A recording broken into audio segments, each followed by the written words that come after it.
সূরা নিসার ১ নম্বর আয়াতে আল্লাহ বলেন, ইয়া আইয়ুহান নাসুত্তাকু রাব্বাকুমুল্লাযী খালাকাকুম মিন নাফসিন ওয়াহিদা। হে মানুষ, তোমরা ভয় করো তোমাদের রবকে, যিনি তোমাদেরকে সৃষ্টি করেছেন এক নফস থেকে, এক আত্মা থেকে, মানে আদম থেকে। এবার আল্লাহ ব্যাখ্যা দিয়ে দিচ্ছেন, ওয়া খালাকা মিনহা যাওজাহা। আল্লাহ আদম নবী থেকে তার বিবি তথা আমাদের আম্মা হাওয়াকে আল্লাহ সৃষ্টি করেছেন। ওয়া বাসসা মিনহুমা রিজালান কাসীরাও ওয়া নিসাআ। আদম এবং হাওয়া তাদের উভয়ের মাধ্যমে আল্লাহ অসংখ্য অগণিত নারী পুরুষ সারা পৃথিবীতে ছড়িয়ে দিয়েছেন। তাহলে প্রথমে আমরা জানলাম, আমরা যারা মানুষ, আমাদের মধ্যে দুটা শ্রেণী, একদল নারী আর একদল পুরুষ। দোনো দল কি এক না আলাদা? আলাদা। এই নারী পুরুষ যারা আমরা বর্তমানে, আমরা যারা মুহাম্মদ সাল্লাল্লাহু আলাইহি সাল্লামের উম্মত, তো মুহাম্মদ সাল্লাল্লাহু আলাইহি সাল্লামের উম্মতের মধ্যে নারী আছে, পুরুষ আসেনি? সূরা আহজাবের ৩৬ নম্বর আয়াতে আল্লাহ বলেন, ওয়ামা কানা লিমুমিনিন ওয়ালা মুমিনাতিন ইযা কাদাল্লাহু ওয়া রাসূলুহু আমরান আইয়াকুনা লাহুমুল খিয়ারাতু মিন আমরিহিম। কোন মুমিন পুরুষের জন্য, কোন মুমিন নারীর জন্য উচিত না আল্লাহ এবং তার রাসূল কোনো সিদ্ধান্ত দেওয়ার পর, কোনো ফয়সালা দেওয়ার পর, আইয়াকুনা লাহুমুল খিয়ারাতু মিন আমরিহিম, তারা এই সিদ্ধান্তটা গ্রহণ করবে কি করবে না এই ব্যাপারে তাদের ইচ্ছাধিকার থাকবে, এরকম কোনো ইচ্ছাধিকার মুমিন নারী পুরুষের থাকবে না। যখন আল্লাহ আর তার রাসূল কোনো বিষয়ের সিদ্ধান্ত করে ফেলেন, এটা কি মানবো আমি না মানবো না, এই ব্যাপারে ইচ্ছাধিকার থাকবে না, বরং মানতেই হবে। মানবো কি মানবো না এরকম না, মানতেই হবে। তো এটা বলতেছেন, ইদা কাদাল্লাহু ওয়া রাসূলুহু আমরা, আল্লাহ যখন এবং তার রাসূল যখন কোনো বিষয়ের ফয়সালা দেন, সিদ্ধান্ত দেন, এই ফয়সালা আর সিদ্ধান্ত দেওয়ার পর কোনো মুমিন নরনারীর এটা উচিত না যে তাদের ইচ্ছাধিকার থাকবে আমি কি মানবো না মানবো না। বলেন তো, আল্লাহ আর তার রাসূলের সিদ্ধান্ত মানবো বা মানবো না এমন, নাকি মানতেই হবে? তাহলে প্রথম জানলাম নারী পুরুষ এক না আলাদা। দ্বিতীয় জানলাম মুমিন নারী পুরুষ আল্লাহ আর তার রাসূলের সিদ্ধান্ত মেনে নিতে ওয়াদাবদ্ধ। আল্লাহ বলেন, ওয়ামান ইয়াসিল্লাহা ওয়া রাসূলাহু ফাকাদ দাল্লা দালালাম মুবিনা। আল্লাহ আর তার রাসূলের নাফরমানি যে করবে সে স্পষ্ট পথভ্রষ্ট হয়ে যাবে। নাউজুবিল্লাহ। এবার আমরা নারীদের কিছু বিষয় আমরা জানবো। নারীদের কেন? যেহেতু আলোচ্য বিষয়টা শরীয়ী পর্দা, আর এই বিষয়টা তাদের সাথে বেশি সম্পৃক্ত। নারীদেরকে আল্লাহ পাক রব্বুল আলামিন হুকুম করেছেন সূরা আহজাবের ৩৩ নম্বর আয়াতে। আল্লাহ তাদেরকে বলেছেন ঘরে থাকতে। কোথায় থাকতে?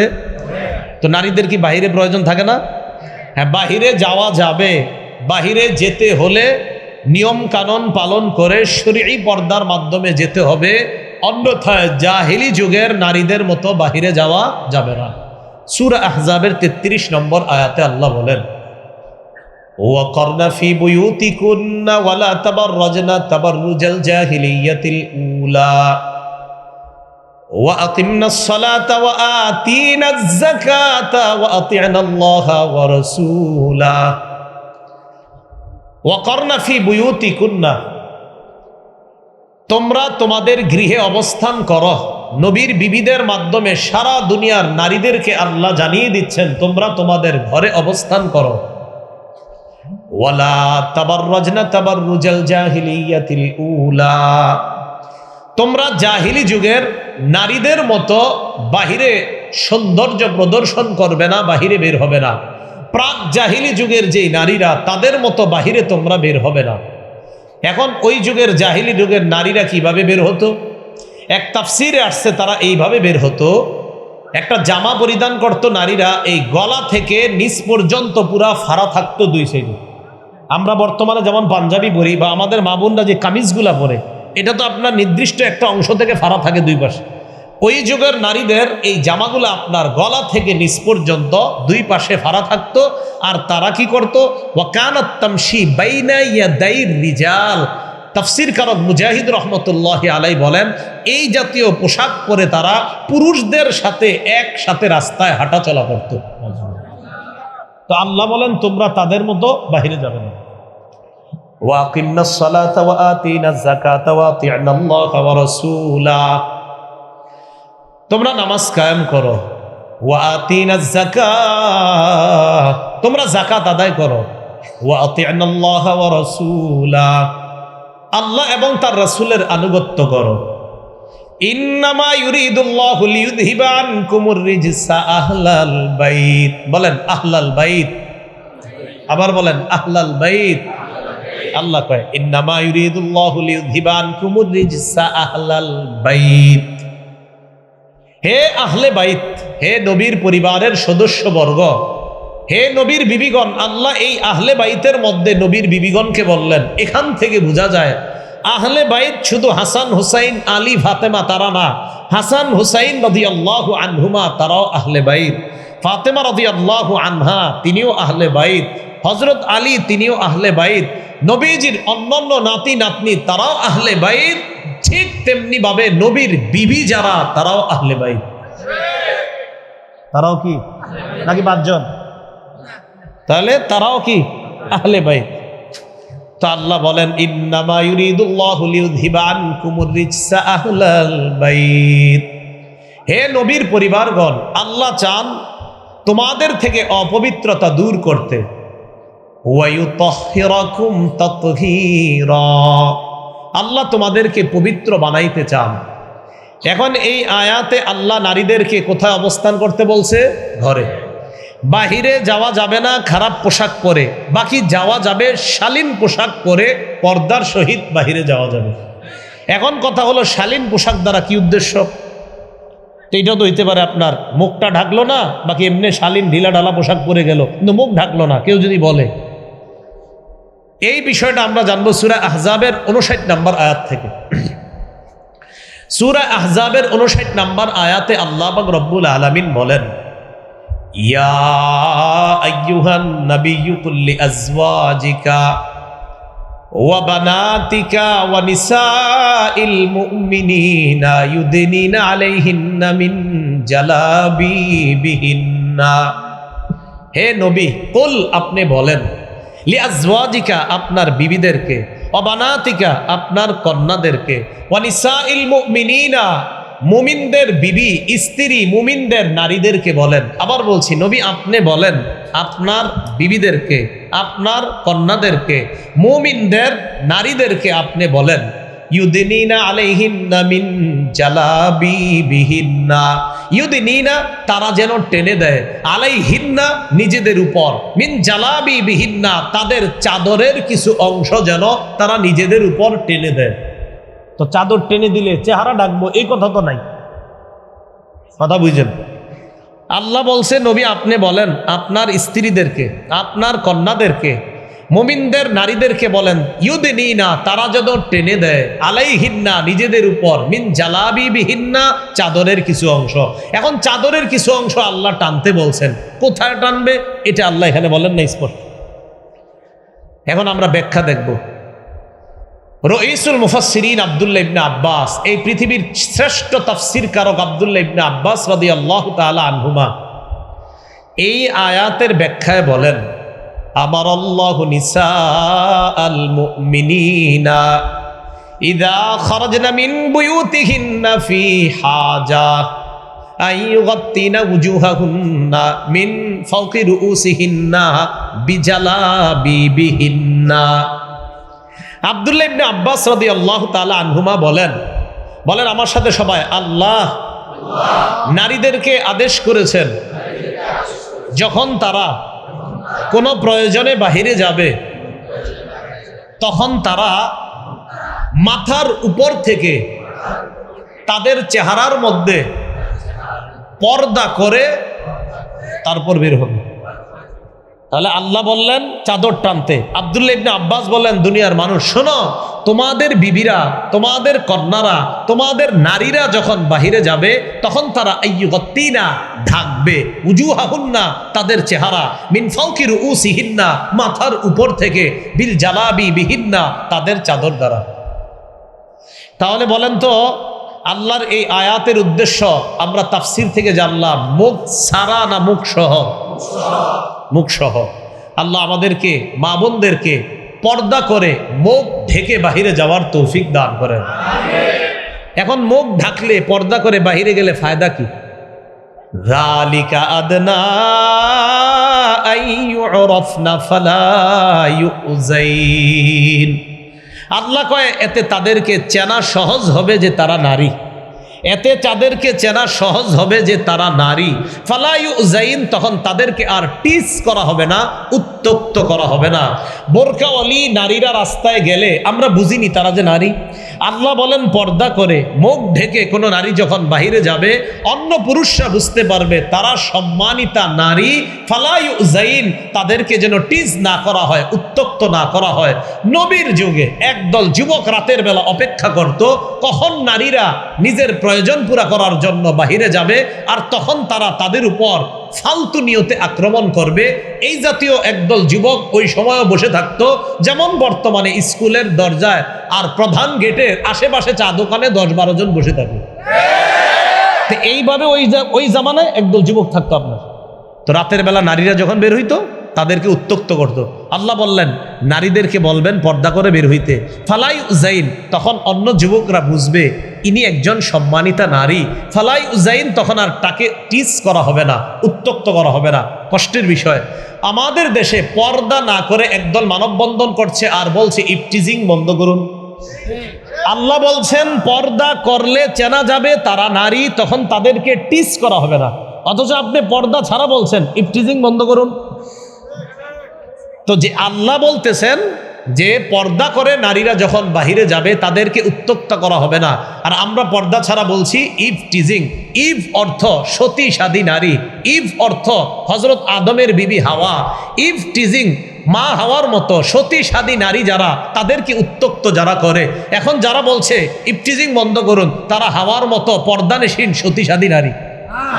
কি হলো? অতএব এটার নাম ইফটিজিং না হওয়া উচিত হবে বেপর্দা টিজিং। আল্লাহ বুঝার তৌফিক দান করেন। তো আল্লাহ বলছেন পর্দা করে বের হলে ফালা ইউযাইন, তাদেরকে কষ্ট দেওয়া হবে না, টিস করা হবে না, উত্তক্ত করা হবে না। এই আয়াতটা আমাদের দেশের দাবিদার সুশীল সমাজকে বোঝার তৌফিক দান করেন। কি সমাজ? সমাজ। আচ্ছা, তাহলে এই আয়াত থেকে আব্দুল্লাহ ইবনে আব্বাস বললেন পর্দা চেহারা সারা, চেহারা সহ, পর্দা চেহারা সারা, চেহারা সহ। এবার আমরা সূরা আহজাবের 53 নম্বর আয়াত দেখব। কোন সূরা? সূরা আহজাব, আয়াত নাম্বার 53। সূরা আহজাবের 53 নম্বর আয়াতে আল্লাহ পাক রব্বুল আলামিন বলেন, না এটা লাগবে না, আপনার রুমালটা লাগবে। এই দেখেন, সবাই তাকান এই দিকে, আপনি একটু ধরেন, আপনি ধরেন আমার সাথে। এই দেখেন, এটা একটা পর্দা। বলেন এটা কি? এটা পর্দা। এখন আয়াত বলবো, বলার পরে আমরা দুইজনেই পর্দাটা দেখাবো। তাকান, সূরা আহজাবের 53 নম্বর আয়াত। নবীদের বিবিদের কাছে সাহাবীদেরকে নবী মাঝে মাঝে পাঠাইতেন, যাও তো গিয়ে দেখো তোমার আম্মাজানের ঘরে কোনো খাবার আছে কিনা। মেহমান আসলে বলতেন যাও তো কোনো খাবার আছে কিনা। এই তো বুখারীর বর্ণনাতেও আছে, একবার নবীর দরবারে মেহমান আসছে, তো এক সাহাবীরে পাঠাইছে, দেখো তো বিবিদের ঘরে খাবার আছে কিনা। সব বিবিদের ঘরে ঘুরে ইসা কয় হুজুর একজনের ঘরেও পানি ছাড়া আর কিচ্ছু নাই। যাই হোক, এটা বলা উদ্দেশ্য না। আমার বলা উদ্দেশ্য নবীর ঘরে মাঝে মাঝে সাহাবীদের যাওয়ার প্রয়োজন হতো। এখন প্রয়োজনীয় জিনিস চাবে, যে আম্মাজান বাজার আনছি, বা নবীজি কিছু পাঠাইছে, অথবা নবী কিছু চাইছে, এখন কিভাবে চাবে, কিভাবে আম্মাজানদের সাথে সাহাবায়ে কেরাম প্রয়োজনীয় কথাটা বলবেন। আল্লাহ বলেন ওয়াইদা সালতুমুহুন্না মাতাআ ফাসআলুহুন্না মিন ওয়ারাই হিজাব। তোমরা যখন নবীর বিবিদের কাছে প্রয়োজনীয় কোনো সামান চাও, আসবাবপত্র চাও, প্রয়োজনীয় কোনো জিনিস চাও, ফাসআলুহুন্না মিন ওয়ারাই হিজাব, তখন তাদের কাছে পর্দার আড়াল থেকে চাও। কোত্থেকে? ধরেন কোত্থেকে চাও? এখন আম্মাজানরা পর্দার ও পাশে আছে, সাহাবীরা এ পাশে আছে। আল্লাহ স্পষ্ট বললেন নবীর বিবিদের কাছে কিছু চাইলে পর্দার এপাশ থেকে চাও। তো পর্দার এপাশ থেকে চাওয়ার অর্থ কি? আম্মাজানের পুরা শরীর পর্দার ভিতরে আর মুখটা বাহিরে? বলে না, হ্যাঁ? তো আল্লাহ বললেন যখন তাদের কাছে কিছু চাইবা ফাস আলু হুন্না, চাও মি ওয়ারাই হিজাব, পর্দার আড়াল থেকে। আপনারাই বলেন, আলেম ছাড়া অন্যরা বলেন, আলেমরা সহজে বুঝবে। আম্মাজানদের কাছে পর্দার আড়াল থেকে আল্লাহ বললেন চাইতে কিছু, এর মানে কি আম্মাজানের পুরা শরীর ঘরে আর মুখটা বাইরে? তাহলে মুখ পর্দা করা লাগবে নি? আচ্ছা, জাযাকাল্লাহ। তো এই আয়াত থেকেও আমরা জানলাম যে মুখ এটা পর্দার অন্তর্ভুক্ত। এবার আমরা সূরা নূরের 31 নম্বর আয়াত জানবো। এই 31 নম্বর আয়াতের 3টা অংশ জানবো আমরা, মনোযোগ দিয়ে শুনি আমরা। আল্লাহ পাক রব্বুল আলামিন বলেন, ওয়াকুল লিল মুমিনাতি ইয়াগুদুদনা মিন আবসারিহিন্না ওয়া ইয়াহফাজনা ফুরুজাহুন্না ওয়া লা ইউবদিনা যিনাতাহুন্না।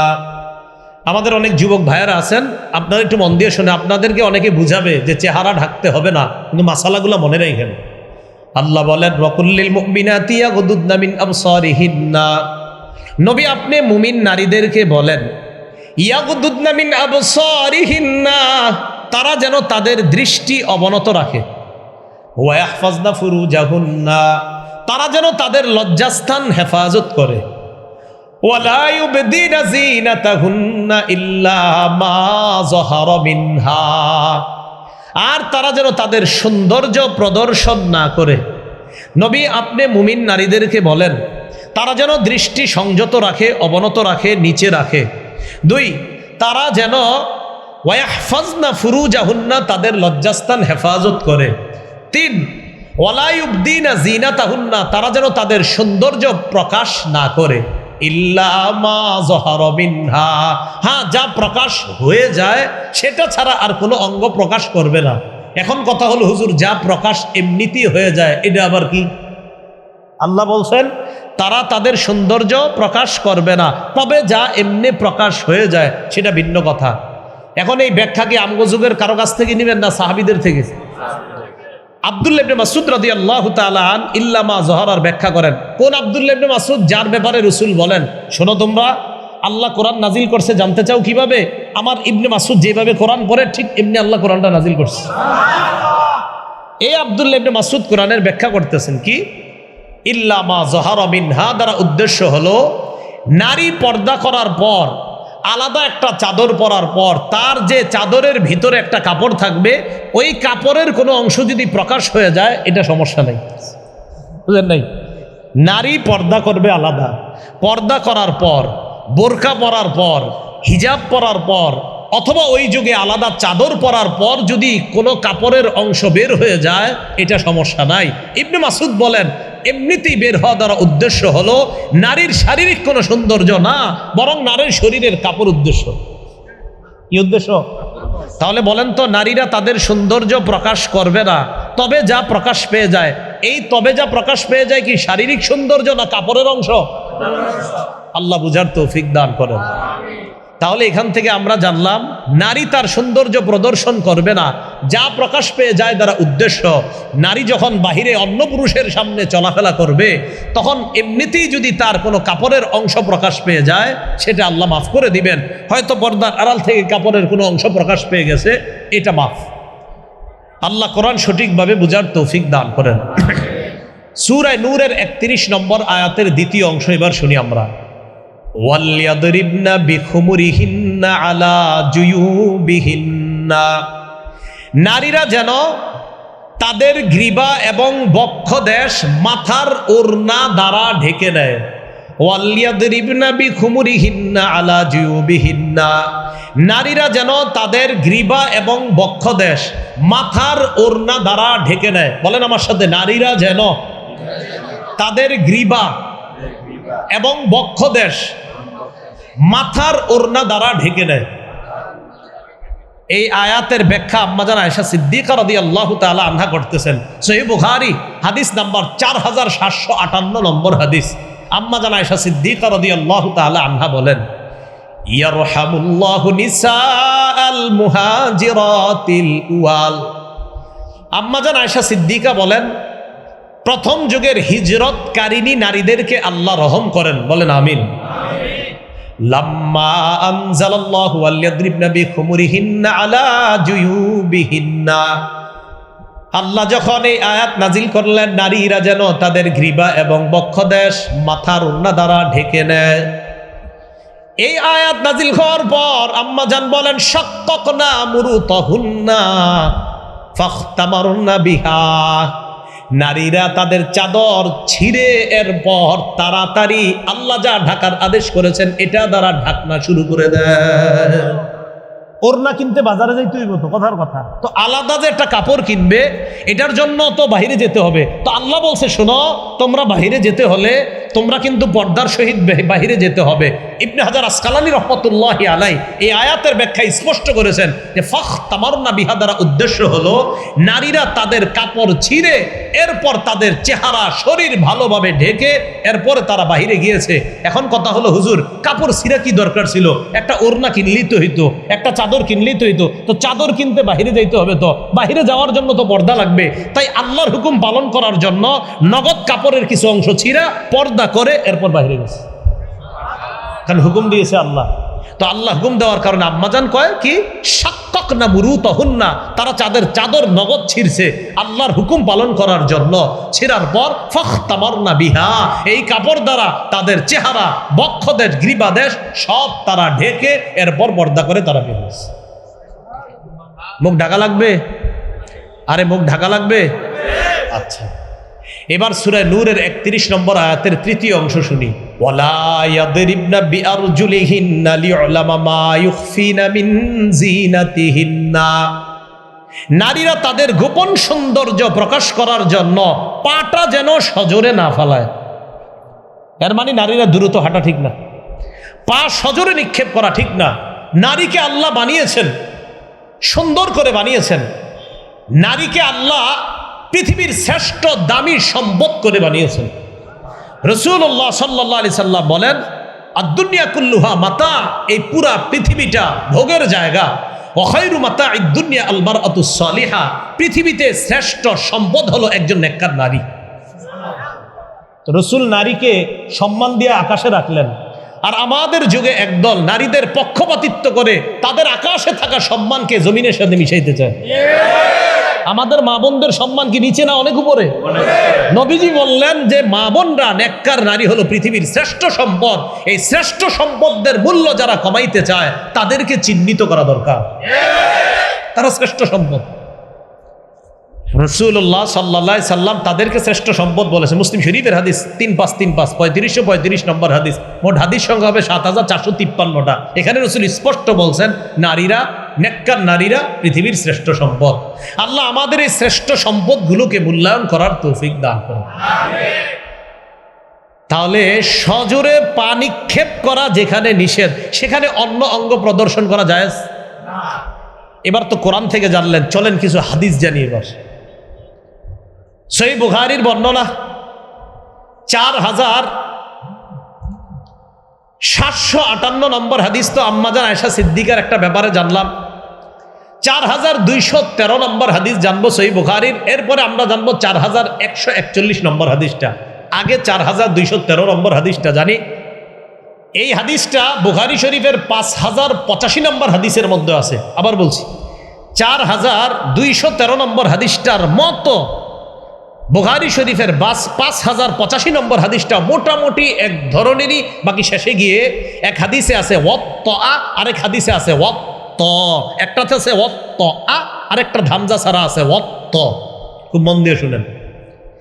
এই হাদিসের ঘটনাটা রাসূলের এক বিবির সাথে, তার বিবির নাম হলো সফিয়া রাদিয়াল্লাহু তাআলা আনহা। এই সফিয়া রাদিয়াল্লাহু তাআলা আনহা ইহুদিদের নেতা হুয়াই ইবনে আখতাবের কন্যা। যেহেতু নেতার কন্যা, মুসলমানরা বিজয় লাভ করছে, সাহাবায়ে কেরাম পরামর্শ দিলেন হুজুর তিনি একজন নেতার কন্যা, এই নারীকে আপনি বিয়ে করলে তার মর্যাদাটা রক্ষা হবে। রাসূলুল্লাহ সাল্লাল্লাহু আলাইহি সাল্লাম হযরত সফিয়া রাদিয়াল্লাহু তাআলা আনহাকে বিয়ে করলেন। খুব মন দিয়ে বুঝবেন কথাটা। নবীর যুগে বিয়ে করলে অনেক সময় এমন হইতো ওই গ্রামের কেউ বিয়ে করতেছে, এই গ্রামের কেউ জানে না। অনেক সাহাবী নবীরা এসে বলতো হুজুর আমি তো বিয়ে করছি। তো নবীজি বলছেন বিয়ে করছো? হ্যাঁ। ও আচ্ছা আচ্ছা বিয়ে করছো, তাহলে দেখেন বিষয়টা কেমন। নবীর যুগে সাহাবায়ে কেরাম বিয়ে করতেন, বিয়ে করার পরে আয়েশা বলতেন হুজুর আমি বিয়ে করছি। জাবের রাদিয়াল্লাহু তাআলা আনহু যখন বিয়ে করছে, মেশকাত শরীফের হাদিস আছে, তো রাসূলের কাছে আসছে, আসার পরে নবীজির কয় হুজুর আমি বিয়ে করছি। আচ্ছা জাবের বিয়ে করছো? তারপরে হাদিসে কিছু প্রসঙ্গ আছে বিষয়টা, যাই হোক। তো ওই যুগে বিয়েটা ছিল সাদা সিধা সহজ সরল। আমাদের যুগে বিয়ের শুরু হয় গুনাহ দিয়ে, যে আগে ছেলে মেয়ে তারা রেস্টুরেন্টে দেখা করুক, তারপর আপনার গায়ে হলুদ হবে, পার্টি হবে, এরপর তো বিয়ের দিন হাজারো গুনাহের মাধ্যমে এই পবিত্র সম্পর্কের সূচনা করা হয়।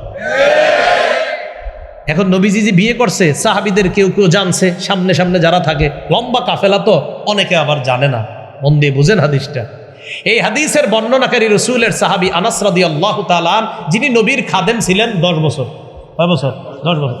তো খাদেম যার খেদমত করে তিনি কি বেশি জানবে তার সম্পর্কে না অন্যরা? খাদেম। আনাস রাদিয়াল্লাহু তাআলা আনহু বলেন, আকামা রাসূলুল্লাহ সাল্লাল্লাহু আলাইহি ওয়াসাল্লাম বাইনা খাইবার ওয়াল মাদিনা সালাসা লায়াল।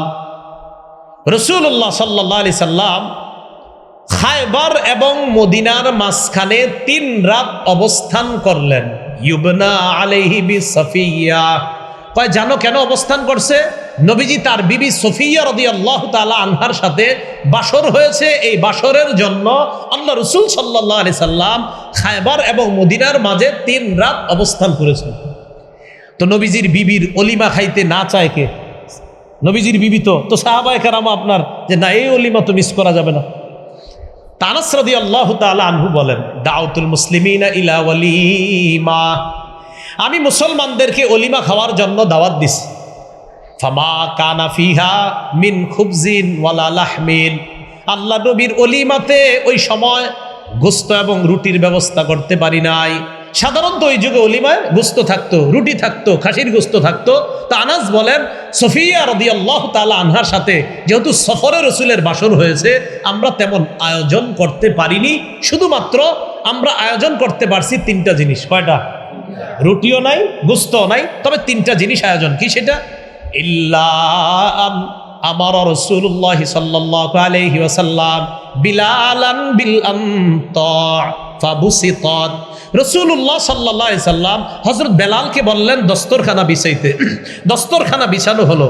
ফালকা আলাইহা তামরা, দস্তরখানার মধ্যে খেজুর রাখা হলো অলিমার জন্য। কি রাখলো? তাহলে রুটিও না, গোস্তও না। 1 নাম্বার খেজুর, 2 নাম্বার ওয়াল আকিদ পনির, 3 নাম্বার ওয়াস সামনা ঘি। তাহলে খেজুর, পনির আর ঘি।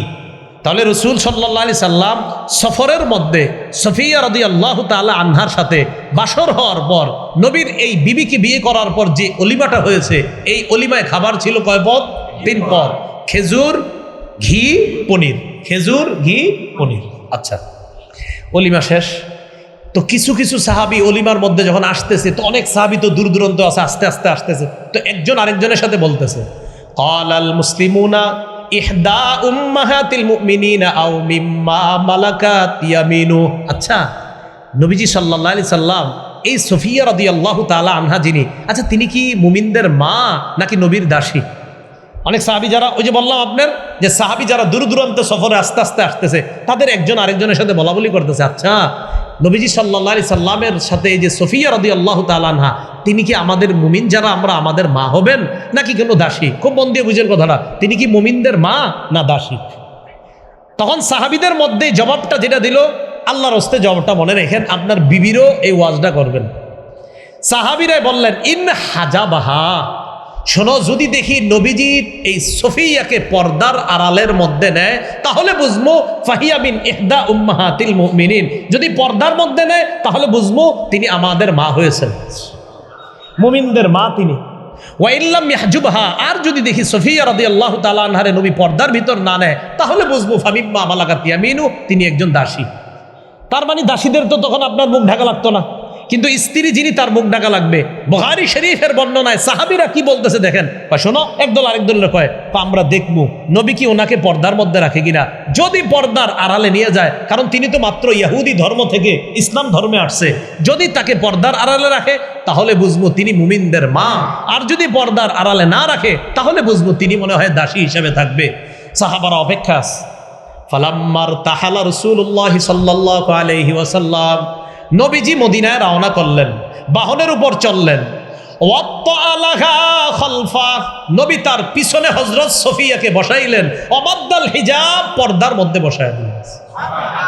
তাহলে তিনি কি দাসী না মা? তিনি কি পর্দার আড়ালে না বাহিরে? সাহাবীরা বললেন যদি পর্দার ভিতরে নেয় তাহলে বুঝবো তিনি মুমিনদের মা। তো পর্দার ভিতরে নিলে মুমিনদের মা বুঝছে চেহারা সহ না চেহারা ছাড়া? কারণ দাসী আর মুমিনের মায়ের পার্থক্যতে হবে আপনার চেহারা ঢাকা আর না ঢাকা নিয়ে।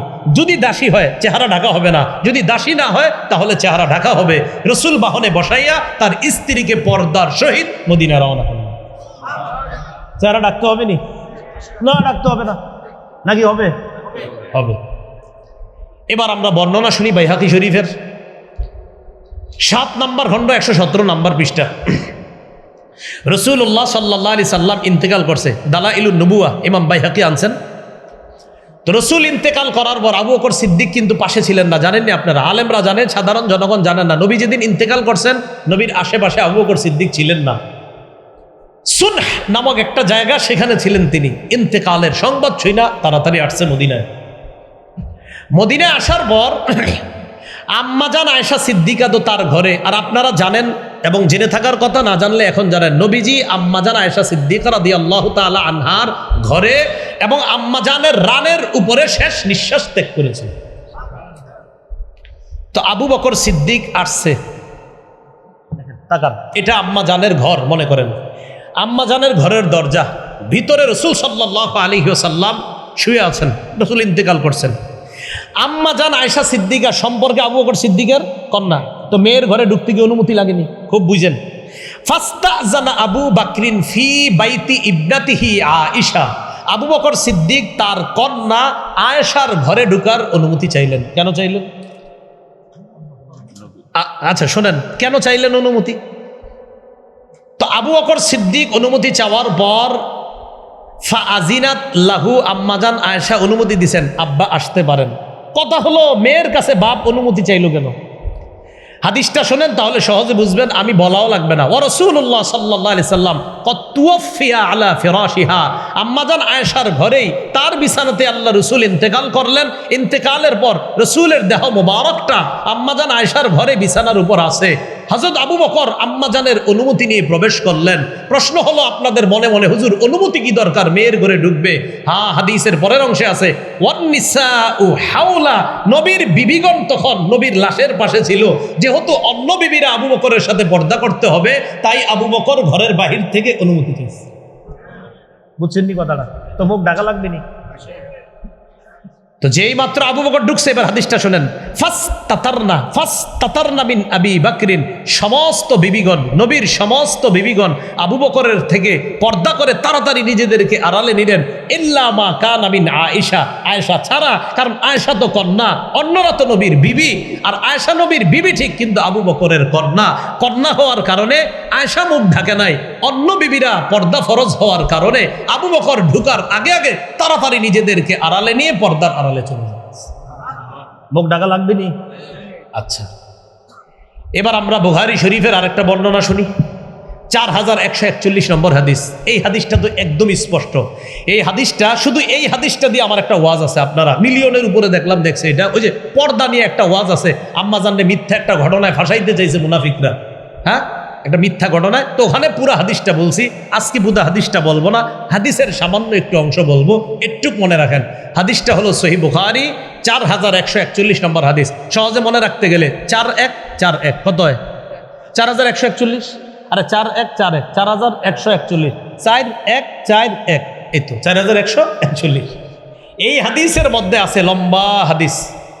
আম্মাজান ওই যে সফরে গেছে, যাওয়ার পর আম্মাজান বলেন আমি এত পাতলা ছিলাম, আমারে যে বাহনের মধ্যে উঠাইতো, তো সাহাবায়ে কেরাম যখন আমারে ওই বাহন, পালকি জাতীয় বাহন, ওইটার মধ্যে যখন সাহাবায়ে কেরাম আমারে কাঁধে করে বাহনের উপরে উঠাই দিত, তখন আমি ভিতরে থাকমু বা না থাকমু সাহাবীরা বুঝতেন না, এত হালকা ছিলাম। মানে আমি থাকা না থাকা এদের কাছে পার্থক্য মনে হইতো না।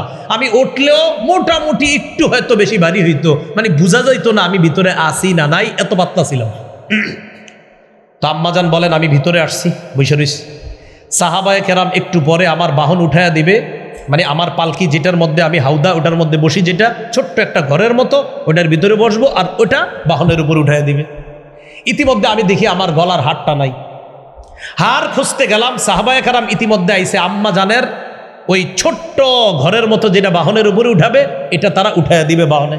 তো মনে করছে আম্মাজান তো ভিতরে আছে, আর আম্মাজান আগেই বলছে আমি পাতলা হওয়ার কারণে এরা বুঝতো না আমি আসি না নাই। তো সবাই উঠাই দিছে, হ্যাঁ হ্যাঁ আম্মাজান আছে, চলো চলো চলো চলো, বাস চলে গেছে সব। তো সবাই যখন চলে গেছে আম্মাজান একা পড়ে গেছে। হার উনি পেয়ে যখন আসতেছে ওই বাহনের কাছে, সাথীদের কাছে, আয়সা দেখে কেউ নাই। আপনাদের প্রশ্ন হইতে পারে, হুজুর হার খুঁজতে কোথায় গেছে? একটু আগে আম্মাজান প্রয়োজন পুরা করার জন্য দূরে গিয়েছিলেন, তো উনি ভাবলেন না জানি ওখানে হারটা পড়ে গেছে কিনা, এই জন্য আবার ওখানে গেছে। আয়সা দেখে সবাই চলে গেছে। ইতিমধ্যে রসুলের একজন সাহাবী তিনি সেখানে ছিলেন, নাম সফওয়ান ইবনুল মুআত্তাল। তো এই সফওয়ান ইবনুল মুআত্তাল রাদিয়াল্লাহু তাআলা আনহু তিনি সেখানে ছিলেন। কোন হাদিসের ব্যাখ্যাকারক লেখছেন তার একটু ঘুম বেশি ছিল, এই ঘুম বেশি হওয়ার কারণে উনি ঘুমায় গেছে, উঠতে দেখে সব চলে গেছে, তো উনি আবার রওনা করছে। কেউ এটা লেখছেন, আবার কেউ লেখছেন অন্যরা ঘোড়া চালায়া আপনার আগে আগে যতটুক দূরে যাইতে পারে, উনি অনেক পরে রওনা কইরাও ঘোড়া চালায়া তাদেরকে ধরে ফেলতে পারে, সমস্যা হয় না ওনার। তো উনি যখন আপনার রওনা করবে ভোরের দিকে, আপনার ইতিমধ্যে মদিনায় মুনাফিকরা গিয়া রটায়া দিছে, আয়েশা কোথায়? আসে নাই। আর কে আসে নাই? নবীর এক সাহাবী আসে নাই। নাউজুবিল্লাহ বলেন, আবার বলেন নাউজুবিল্লাহ, আবার নাউজুবিল্লাহ। মুনাফিকরা ছড়ায়া দিল, কয় নিশ্চিত আয়েশা আর সফওয়ানের মাঝে নাউজুবিল্লাহ কোনো সম্পর্ক আছে। কেন আসে নাই? নবীজি অনেক পেরেশানিতে ছিল এই বিষয়টা নিয়ে। যাই হোক, তো আমরা এদিকে যাব না। আপনারা জানেন আম্মা জানের পবিত্রতা বর্ণনা করে আল্লাহ কোরআনে 10টা আয়াত নাজিল করছে। তো সেদিকে আমরা আলোচ্য বিষয় না, আমাদের শুধু এই জায়গাটা। আম্মা জান বলেন, সফওয়ান যখন আমারে দেখছে, আমার কাছে আসছে, আমার ছায়া দেখে আমারে চিনতে পারছে। আরফানি, আমারে চিনছে, হিনা রাআনি। দেখেন, সফওয়ান আমারে দেখেই চিনতে পারছে আমি যে আয়েশা। প্রশ্ন আসবে আমারও মাথায়, আপনাদেরও মাথায়, হুজুর সফওয়ান বুঝলো কেমনে এটা যে আয়েশা? তিনি তো পর্দানশীল নারী, তিনি তো পর্দানশীল নারী। একজন পর্দানশীল নারীরে কিভাবে বুঝে তিনি যে আম্মাজান আয়েশা? এটা যে আপনাকে মাথায় আসবে, এটা আম্মাজান আয়েশাও জানতেন। এর লেগে আম্মাজান আয়েশা নিজেই জবাব দিয়ে দিয়েছেন, শোনো দুনিয়ার মুমিনরা, তোমাদের মাথায় আসতে পারে আম্মাজান সফওয়ান আপনাকে দেখে চিনল কিভাবে আপনি যে আয়েশা? আম্মাজান বলেন, ওয়াকানা ক্বাদ ইয়ারানি ক্বাবলা আইয়ুদরাবা আলাইয়াল হিজাব। পর্দার বিধান নাজিল হওয়ার আগে সফওয়ান আমাকে দেখেছিল, তাই আজকে দেখেই চিনতে পারছে আমি যে আয়েশা। আমারে দেখা চিনতে পারছে আমি আয়েশা। আমি আয়েশা আজকে নতুন করে দেখছে এমন না, সফওয়ান পর্দার বিধান নাজিলের আগে আমারে দেখছে, তাই আজকে দেখে চিনতে পারছে আমি আয়েশা। এখন আপনাদের প্রশ্ন, হুজুর তাহলে কি হইল? আম্মাজান কি পর্দা করে নাই? আম্মাজান বলেন, আমি যেইমাত্র সফওয়ানকে দেখছি, সফওয়ান ইন্না লিল্লাহি ওয়া ইন্না ইলাইহি রাজিউন পড়ছে আমারে দেখা, মানে আমি যেন উঠি। যেই মাত্র সফওয়ানকে দেখছি, খাম্মারতু ওয়াজহি বিল জিলবাব, আমি তাড়াতাড়ি খাম্মারতু ওয়াজহি, আমার চেহারা ঢাকলাম, বিল জিলবাব, চাদর দ্বারা। কি ঢাকলাম? জোরে কি ঢাকলাম? চেহারা কিন্তু ঢাকছে, চেহারা না পর্দা না? খাম্মারতু ঢাকলাম, ওয়াজহি চেহারা, বিল জিলবাব পর্দা দ্বারা। তো চেহারা কেন ডাকছে? সহিহ বুখারী 4141 নম্বর হাদিস। আম্মাজান বলেন, আমি উঠলাম, যেই মাত্র সফওয়ানকে দেখলাম, খাম্মারতু ওয়াজহি, আমি আমার চেহারা ডাকলাম, বিল জিলবাব পর্দা দ্বারা, চাদর দ্বারা। তাহলে সবাই বুঝে থাকলে বলেন পর্দা করা লাগবে? চেহারা সহ না চেহারা সারা? আল্লাহ আমাদেরকে বুঝার তৌফিক দান করেন। এখন আমরা মুসনাদে আহমদের একটা হাদিস শুনবো, 1784 নম্বর হাদিস। এই হাদিসের মধ্যে আসছে আব্বাস ইবনে আব্দুল মুত্তালিব রাদিয়াল্লাহু তাআলা আন, নবীজির চাচা আব্বাস বলেন, দাখালতু আলা রাসূলিল্লাহি সাল্লাল্লাহু আলাইহি ওয়াসাল্লাম ওয়া নিসাউহু ইনদা ফাস্তাতারনা মিন্নি ইল্লা মাইমুনা। আব্বাস রাদিয়াল্লাহু তাআলা আনহু বলেন, আমি রাসূলুল্লাহ সাল্লাল্লাহু আলাইহি সাল্লামের দরবারে প্রবেশ করলাম, নবীর কাছে তখন তার বিবিগণ ছিলেন। যেই মাত্র আমি প্রবেশ করলাম, তার সব বিবিরা পর্দার আড়ালে চলে গেল, তারা সবাই পর্দা করে ফেললো, মাইমুনা ছাড়া। কে ছাড়া? নবীর বিবি মাইমুনা রাদিয়াল্লাহু তাআলা আনহা ছাড়া সবাই আমার সাথে পর্দা করলো। মাইমুনা কেন করলেন না? মাইমুনা রাদিয়াল্লাহু তাআলা আনহা দুধ সম্পর্কীয় তার সম্পর্কে এই জন্য তিনি পর্দা করেন নাই, অন্যরা করছে। সোজা হিসাব, যার পর্দা লাগে নাই তিনি করে নাই, যাদের পর্দা লাগছে তারা সাথে সাথে চেহারা ঢেকে ফেলছে। তিনি বলছেন মাইমুনা করেন নাই। মুহাদ্দিসিন কেরাম লিখে দিয়েছে, শোনো মাইমুনা কেন করে নাই, দুধ সম্পর্কীয় ছিল আব্বাসের সাথে, তাই মাইমুনার সাথে তার পর্দা করা লাগে না। কথা বুঝছেন নি? তাহলে চেহারা ডাকতে হবে নি? আচ্ছা, এবার আমরা একটা বর্ণনা শুনি আবু দাউদ শরীফের 2057 নম্বর হাদিস। আম্মা জান আয়েশা সিদ্দিকা রাদিয়াল্লাহু তাআলা আনহার বর্ণনা, তিনি বলেন, দাখলা আলাইয়া আফলাহ ইবনু আবিল কুআইস, আমার কাছে আফলাহ নামে এক ব্যক্তি প্রবেশ করছে। নামটা মনে রেখেন, আফলাহ। কি নাম? আফলাহ।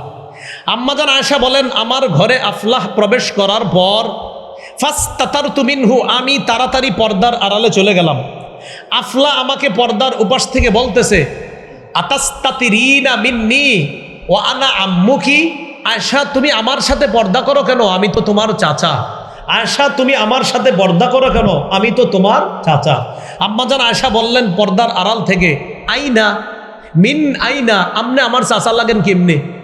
তখন ওই আফলা জবাব দিলেন, শোনো আয়েশা, আর দোয়াত কি ইমরাআতু আখি, আমার ভাইয়ের বিবি তোমাকে দুধ পান করিয়েছে, সেই হিসাবে আমার ভাই তোমার দুধ বাবা, আমি তোমার দুধ চাচা। বুঝেন নাই? আবার শোনেন, আমার ভাইয়ের বিবি তোমাকে দুধ পান করিয়েছে, তো ভাইয়ের বিবি যদি দুধ পান করায়, ভাই কি হবে সম্পর্কে? দুধ বা, আর আমি তোমার দুধ চাচা। আম্মাজান আয়েশা জবাব দেয়, ইন্নামা আরদাআতনিল মারআহ ওয়া লাম ইউরদি'নির রাজুল, আমার মহিলা দুধ খাওয়াইছে, পুরুষ তো খাওয়ায় নাই। আম্মাজান তখন এই মাসালা জানতেন না, উনি ওনার মতো জবাব দিচ্ছে। ফাদাখালা আলাইয়া রাসূলুল্লাহি সাল্লাল্লাহু আলাইহি ওয়াসাল্লাম, আল্লাহ নবী আসছে বাসায়। আসার পর ফাহাদ্দাসতুহু, আমি আল্লাহ নবীকে পুরা বিষয়টা জানাইলাম। নবী জানার পর বললেন, আয়েশা ইন্নাহু আম্মুকি, আয়েশা হ্যাঁ আফলা তোমার চাচা আসলে। সুবহানাল্লাহ। ফাল্যালি আলাইকি, আয়েশা সে তোমার কাছে প্রবেশ করলে সমস্যা নাই, কারণ সে তোমার দুধ চাচা। বংশীয় কারণে যেই মাসালা আসে, বংশীয় কারণে যেই বিধান আসে আয়েশা, দুধের কারণেও ওই বিধান আসে। যেহেতু সে তোমার দুধ চাচা, তোমার কাছে আসলে কোনো সমস্যা নাই। বাকি এখান থেকে আমরা বুঝলাম যেটা, আম্মাজান পর্দার আড়ালে কেন গেলেন? উনি পর্দার আড়ালে কেন? কারণ উনি মনে করছেন তিনি একজন অপরিচিত মানুষ, আমি তার সাথে পর্দা করতে হবে। ইবনে হাজার আসকালানী ফাথুল বারীতে লেখছেন, এই হাদিস দ্বারা প্রমাণ হয় উজুবু ইহতিজাবিল মারআ মিনার রিজালিল আজানিব, অপরিচিত মানুষ কেউ আসলে, হোক সে চাচা হওয়ার পরেও পর্দা করে ফেলছে আম্মাজান আয়েশা, কারণ আম্মাজান জানতেন না তিনি আমার দুধ চাচা। ইবনে হাজার কয়, এখান থেকেই তো প্রমাণ হয় চেহারা যে ডাকতে হবে। তাহলে চেহারা কি ঢাকা লাগবে না লাগবে না? আল্লাহ আমাদেরকে বুঝার তৌফিক দান করেন। এবার আমরা আরেকটা বর্ণনা শুনি সহিহ বুখারীর 4328 নম্বর হাদিস। এই হাদিসের মধ্যে আসছে, রাসূলুল্লাহ সাল্লাল্লাহু আলাইহি সাল্লামের সাহাবী আবু মুসা রাদিয়াল্লাহু তাআলা আনহু বলেন, কুনতু ইনদান নবী সাল্লাল্লাহু আলাইহি ওয়াসাল্লাম ওয়া হুয়া নাজিলুন বিল জিআরানা, রাসূলুল্লাহ সাল্লাল্লাহু আলাইহি সাল্লাম একবার জিআরানা নামক জায়গা ছিল। কোথায় বলেন না সবাই? জিআরান একটা জায়গার নাম, ওখানে ছিল। আমি নবীর সাথে ছিলাম। তো নবীর সাথে যখন আমি ছিলাম, ওয়া মাআহু বিলাল, আল্লাহ নবীর সাথে তার সাহাবী বিলাল ছিলেন। তো হযরতে বেলাল ছিলেন, আমি আবু মুসা নবীর সাথে ছিলাম। ফাআতান নবী সাল্লাল্লাহু আলাইহি ওয়াসাল্লাম আরাবিয়ুন, এক গ্রাম্য ব্যক্তি নবীর কাছে আসছে। আসার পর বললেন, আলা তুনজিজুলি মা ওয়াআত্তানি, হুজুর আপনি আমারে যা ওয়াদা করেছেন তা কি পুরা করবেন না? নবীজি তাকে বললেন, আবশির, তুমি সুসংবাদ গ্রহণ করো। সুবহানাল্লাহ। এখন গ্রাম্য ব্যক্তিকে নবীজি যখন বললেন তুমি সুসংবাদ গ্রহণ করো, গ্রাম্য ব্যক্তি জবাবে বলে, কদ আকসারতা আলাইয়া মিন আন আবশির, হুজুর আপনি খালি আমার এখন সুসংবাদ গ্রহণ করো, সুসংবাদ গ্রহণ করো। সুসংবাদটা কি? এটাই তো কর না। ওই বেটা নবীজির এটা বলে ফেলছে। তখন নবীজি কি করলেন? নবীজি সাল্লাল্লাহু আলাইহি সাল্লাম আকবালা আলা আবি মুসা ওয়া বেলাল কাহাইআতিল গদবান, নবী রাগ হইয়া হযরত বেলাল এবং আবু মুসার দিকে ফিরলেন। ফেরার পর তাদেরকে বললেন, রদ্দা বুশরা, ওই গ্রাম্য ব্যক্তি সুসংবাদ প্রত্যাখ্যান করেছে। ফাকবালা, তোমরা দুইজন সুসংবাদ গ্রহণ করো। আবশিরা, তোমরা দুইজন সুসংবাদ গ্রহণ করো। বেলাল আর আবু মুসা কয়, কবিল না হুজুর, আমরা আপনার সুসংবাদ গ্রহণ করলাম। এরপরে রসুল কি করলেন? দা বিকদাহিন, একটা পানির পাত্র চাইলেন। পানির পাত্র আনার পর ফাগসালা ইয়াদাইহি ওয়া ওয়াজহাহু ফিহি, রসুল তার দুই হাত মুবারক আর চেহারা মুবারক ওই পাত্রে ধুইলেন। ওয়া বাজ্জা, কুলি করলেন। করার পর নবীজি তার দুই সাহাবী আবু মুসা আর বেলালকে, মনে রাখেন আমরা কিন্তু আলোচনা করতেছি চেহারা ডাকতে হবে, হাদিস ভালো করে না শুনলে বুঝবেন না এখানে চেহারার লগে হাদিসের সম্পর্ক কি। হ্যাঁ, একটু পরে বুঝবেন সম্পর্ক আসেনি। নবীজি হযরত বেলাল আর আবু মুসাকে বলেন, আবু মুসা আর বেলালকে বলেন, শোনো, এক কাজ করো, ইশরাবা, এই পানি তোমরা পান করো। ওয়া আফরিগা আলা নুহুরিকুমা ওয়া ওয়ুজুহিকুমা, আলা ওয়ুজুহিকুমা ওয়া নুহুরিকুমা, এই পানিটা তোমাদের চেহারা আর বুকের মধ্যে ছিটিয়ে দাও। আবার নবীজি হাত ধুইলেন, মুখ ধুইলেন, এরপর এই পানি দিলেন আবু মুসা আর বেলালকে। দেওয়ার পর বললেন, তোমরা এক কাজ করো, ইশরাবা, পানি পান করো। ও আফরিগা আলা ওয়ুজুহিকুমা ওয়া নুহুরিকুমা, তোমাদের চেহারা আর বুকের মধ্যে পানি ছিটায় দাও। ফাআখাযাল কাদাহা, তারা দুইজন ওই পাত্র নিলেন। ফাফআলা, ওই কাজই করলেন নবীজা করতে বললেন। তো চেহারা ডাকার লগে হাদিসের কি সম্পর্ক? কিছু এখনো কইছি, কিছু চেহারা ডাকার কথা কইছি, তাহলে একটু বুঝছেন নি হাদিসের অংশ। ফানাদাত হুমা মিন ওয়ারাইস সিত্রি, এই দুইজনকে ফানাদাত হুমা উম্মু সালামা মিন ওয়ারাইস সিত্রি, পর্দার আড়াল থেকে নবীর বিবি উম্মে সালামা আবু মুসা আর বেলালকে ডাক দিয়ে বললেন, ও আবু মুসা আর বেলাল, আফজিলালি উম্মিকুমা, নবীর বরকতি পানি তোমাদের এই মায়ের জন্য রাইখো। কোত্থেকে বলছে? তো মার লগে পর্দা করে কেন? শিক্ষক না বাবার মতো? হ্যাঁ, শিক্ষকার মতো। তো উম্মে সালামা নবীর বিবিরা আমগো কি হয়? তো মা পর্দার আড়াল থেকে ছেলেদেরকে বলতেছে কেন? তাহলে সব মা আপন মা না, সব বাপ আপন বাপ না। আপন বাপের লগে পর্দা লাগে না, আর এমনি বাপের লগে পর্দা লাগে। কি কথা বুঝে আসছেনি? আল্লাহ বুঝার তৌফিক দান করেন, আল্লাহ অবুঝদেরকে বুঝার তৌফিক দান করেন। তো উম্মে সালামা বললেন, আফজিলা লি উম্মিকুমা মিন ওয়ারাইস সিত্রি নাদাতহুমা, পর্দার আড়াল থেকে। ফানাদাতহু উম্মু সালামা, পর্দার আড়াল থেকে ডাক দিলেন, ও বেলাল, আবু মুসা, আফজিলা লি উম্মিকুমা, তোমাদের এই মায়ের জন্য কিছু বাণী রাইখো এখান থেকে। তারা দুইজন বলেন, আমরাও ঠিক তাই করলাম, আমরা আম্মাজান উম্মে সালামার জন্য ওই পানি থেকে কিছু অংশ রেখে দিলাম। তাহলে পর্দা করা লাগবে কিনা বলেন? চেহারা ঢাকা লাগবে কিনা? আলোচ্য আয়াতগুলা আর যে হাদিসগুলা আমরা আলোচ্য বিষয় থেকে জানলাম, এই আয়াত আর হাদিসগুলা কি প্রমাণ করে? নারীদের শরীর পর্দার মধ্যে যে থাকবে, এটা চেহারা সহ না চেহারা ছাড়া? এবার আমরা মুসনাদে আহমদের একটা হাদিস জানবো। মায়া বিয়ে করানোর জন্য ছেলেরে মেয়ে দেখাইনি আমরা?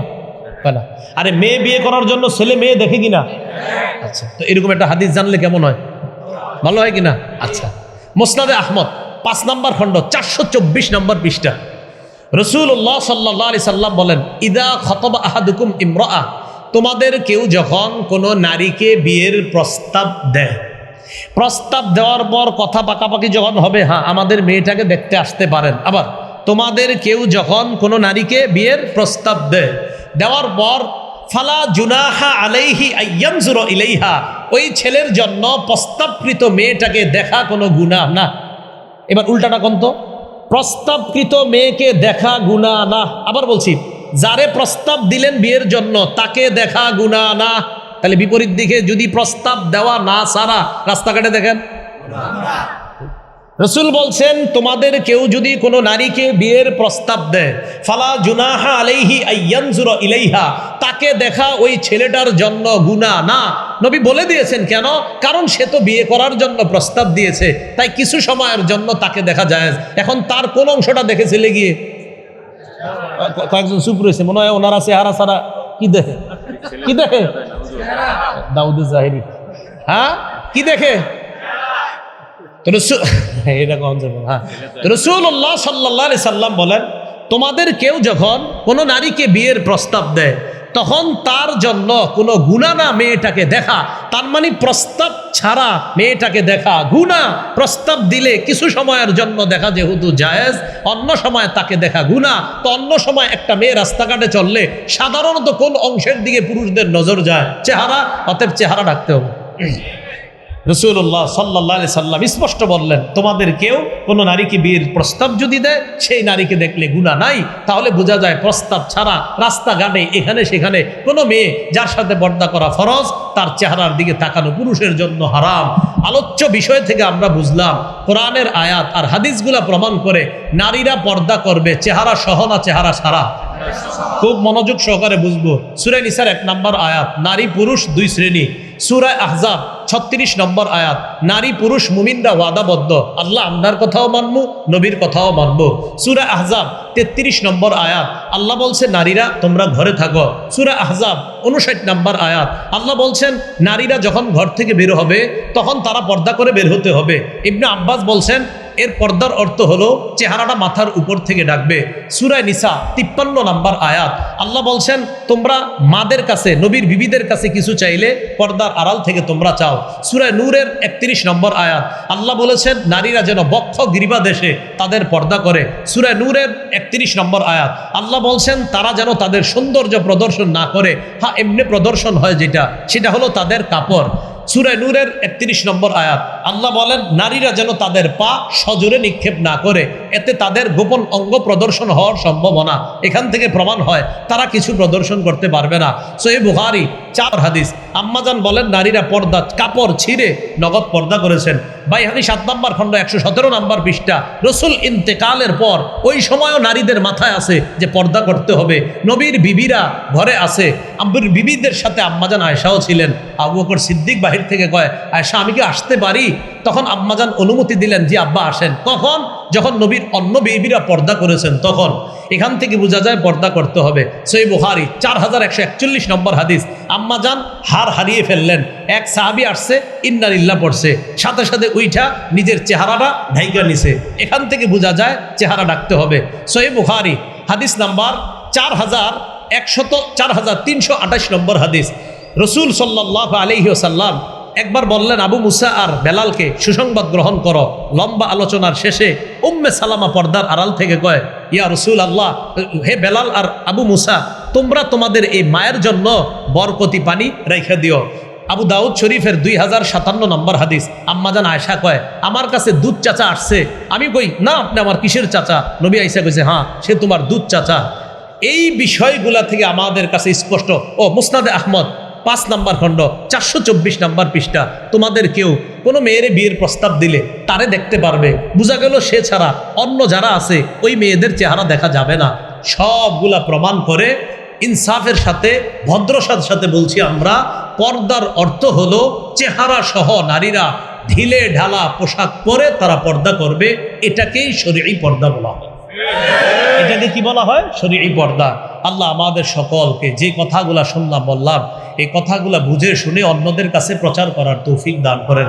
সুবহানাল্লাহি ওয়া বিহামদিহি, সুবহানাকাল্লাহুম্মা ওয়া বিহামদিকা, আশহাদু আল্লা ইলাহা ইল্লা আনতা, আস্তাগফিরুকা ওয়া আতুবু ইলাইক।